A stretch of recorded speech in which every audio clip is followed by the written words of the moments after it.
Merci, cher public versaillais, d'être aussi nombreux à la première de candidature à Versailles, alors que c'est notre 73e ce dimanche sur Paris. Candidateur est une scène ouverte créée par Laurent Violet qui m'a appelé, parce que je connais très bien les scènes ouvertes, j'avais créé celle du tremplin, du point-virgule qui existe toujours. Donc il m'a appelé, il m'a proposé en fait une scène ouverte où il n'y a pas de présélection, il n'y a pas d'audition, les gens s'inscrivent au café et 2 heures après ils s'expriment sur scène sur 5 minutes dans la liberté la plus totale et sans censure. L'exercice de la scène ouverte est, comme son nom l'indique, une scène de théâtre ouverte à tous, débutants comme confirmés, désireux de présenter un numéro de 5 minutes devant des spectateurs.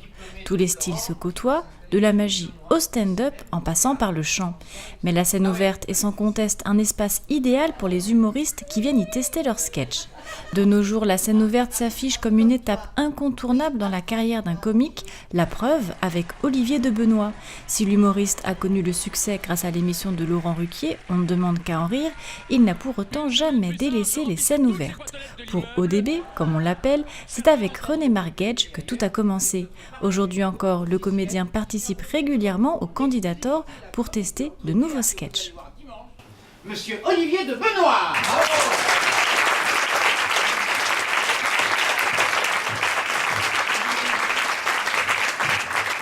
Tout part des scènes ouvertes, c'est-à-dire que pour aller plus loin, pour arriver à remplir des salles par la suite, tout commence par un sketch, tout commence par une scène ouverte.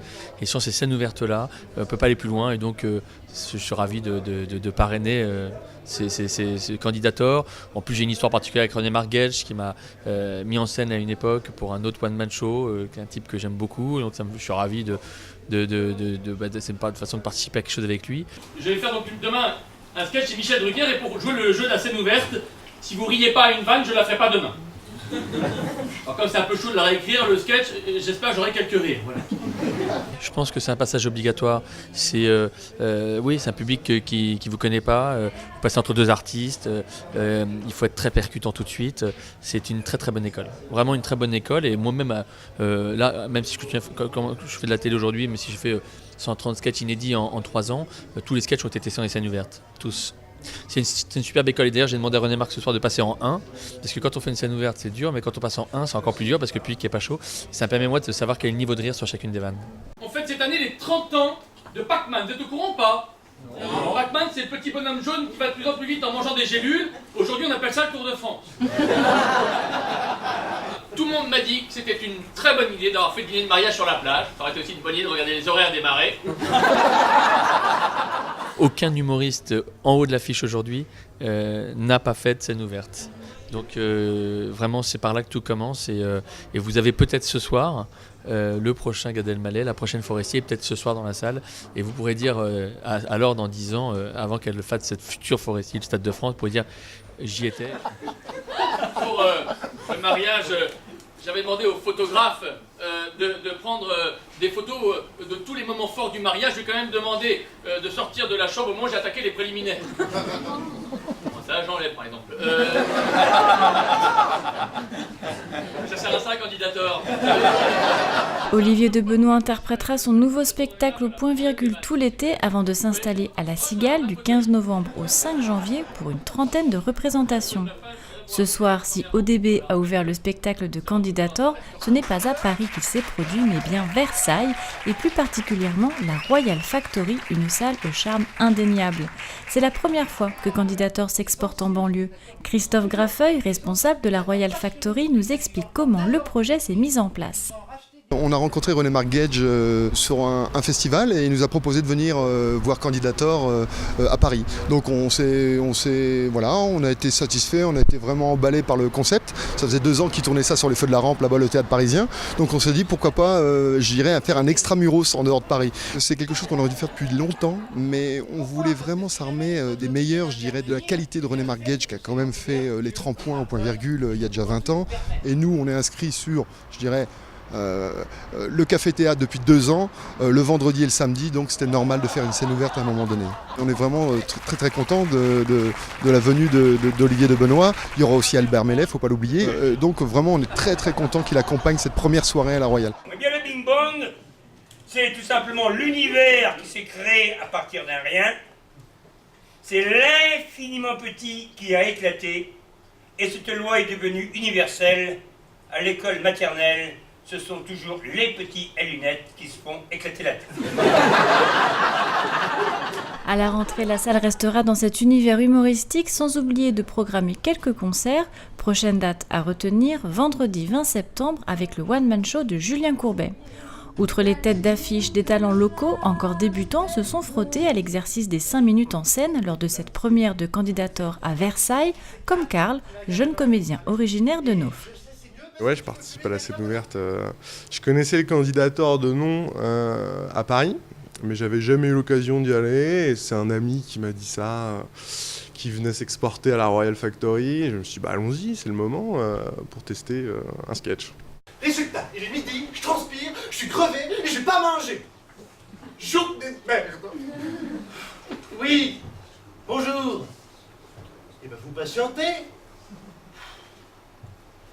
Heureusement que je rentre de vacances. C'est pas grave, pas grave. Là ça me touche. C'est le blues du monde. En plus on est lundi, merci la double peine. J'ai fait 3-4 scènes ouvertes, donc c'est assez frais. Voilà, je suis pas rodé, ça c'est clair et net. mais voilà, c'est pas la première non plus, donc je suis content d'y aller. Mais bon, ça n'ira pas du tout dans une heure, quoi. Déjà ça commence, là, ça va pas du tout. Tu sens le trac monter, comme on dit ? Ouais, bah comme tout le monde. Et c'est vrai, du monde, il y en avait. Pas moins de 24 artistes se sont succédés sur la scène de la Royal Factory pour un show de 2h30. À l'issue du spectacle, nous retrouvons Karl, qui n'a pas vraiment convaincu le public. Ce qui s'est mal passé, c'est que comme je fais un sketch avec un personnage, je suis arrivé sans le personnage sur scène, donc c'est problématique. Et après, je peux pas me juger, justement, je vais demander à tout le monde d'avoir des retours, je suis là pour ça, justement. Ouais, du coup, il y avait trop de stress et le fait d'être en salle, tout ça, pas de concentration, à l'arrache, et puis essayer de repartir, puis ça va marcher, et voilà. Et même si d'autres artistes plus expérimentés se sont sentis à l'aise sur scène, le public s'est révélé plutôt exigeant. C'est ce que nous explique C'est la vie, une comédienne d'origine camerounaise jouant son spectacle sur Paris. Ça s'est très bien passé, mais c'est une soirée un peu spéciale. Parce que j'ai remarqué qu'ils sont un peu, ils n'aiment pas trop qu'on sorte d'un certain cadre, quoi. Ils sont différents du public français. Je veux dire parisien qui prend tout, mais je vois qu'ils sont un peu réservés ici à Versailles. Bon, c'est normal, c'est la ville de Louis XIV en fait. J'aurais dû m'en méfier, parce que quand il s'est déshabillé, maman est gardée le poulet de viande, quand il s'est déshabillé, je me suis retrouvée face à face avec son anaconda au garde-vous. J'ai même pas eu le temps de poser la question à la choupinette que papa, il était déjà dedans. Il avait une hypersexualité. Mettait son pilon dans mon mortier 12 fois par jour, pilait même en dormant. Pas de douceur les filles, full contact tout le temps.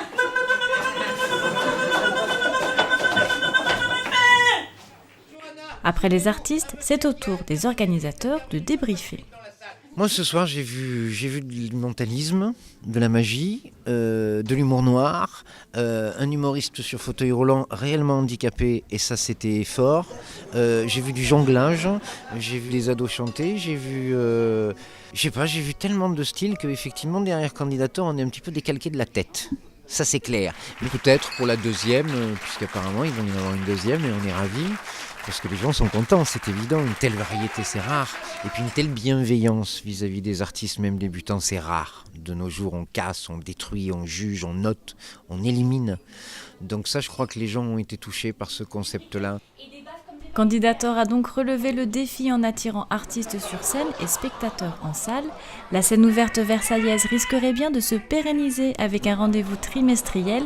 Alors un seul conseil, suivez bien la programmation de la Royal Factory ainsi que l'actualité de Candidator sur Internet. Vous serez peut-être la prochaine révélation de la scène ouverte. La prochaine fois, nous aurons des éléphants. Oui, des éléphants, ça arrive. Nous aurons une sodomie de chum. Merci beaucoup, bonne soirée.